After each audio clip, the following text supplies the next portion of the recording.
Picture this: Kenya, the 1950s.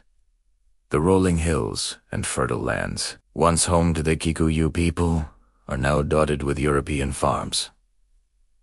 How did this happen? Decades of British colonial rule had pushed indigenous communities off their ancestral lands, forcing them into a life of low-wage labor. This simmering resentment, this deep sense of injustice, was about to explode into one of Africa's most significant anti-colonial struggles.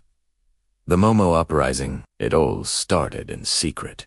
Around 1950, a movement was born, bound by a powerful ritual oath of unity. The Momo, as they came to be known, weren't just fighting for land. They were fighting for freedom, for dignity, for the very soul of their nation. While primarily led by the Kikuyu, their call for liberation resonated with other groups like the Imbu and Maasai, uniting them against a common oppressor. Their goal was simple yet profound: to reclaim what was theirs and drive out British colonial rule. What began as a secret society soon erupted into a full-blown guerrilla war. Momo fighters, known as the Land and Freedom Army, took to the dense forests of the Aberdare Mountains. From these natural strongholds, they launched daring raids and attacks against British authorities, European settlers, and even fellow Kenyans, who they saw as collaborators. They were outnumbered and outgunned, but they fought with the fierce determination of a people with nothing left to lose. The forests became their sanctuary and their battlefield.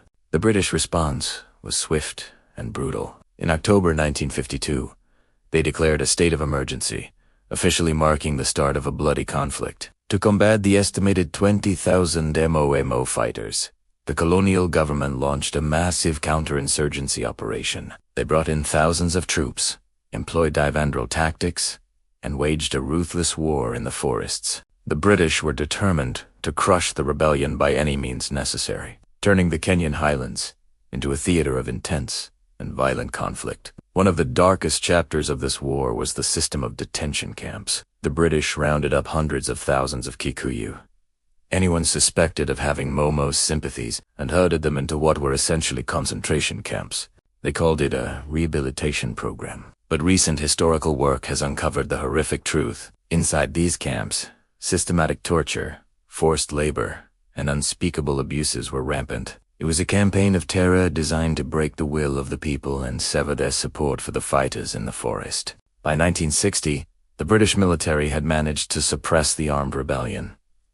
On paper, it was a British victory, but the cost was immense. Thousands of lives were lost, and the scars of the conflict ran deep. More importantly, the sheer brutality of the counterinsurgency had exposed the ugly truth of colonialism to the world. The Momo uprising, despite its military defeat, had lit a fire that couldn't be extinguished. It accelerated the push for independence, which Kenya finally achieved in 1963.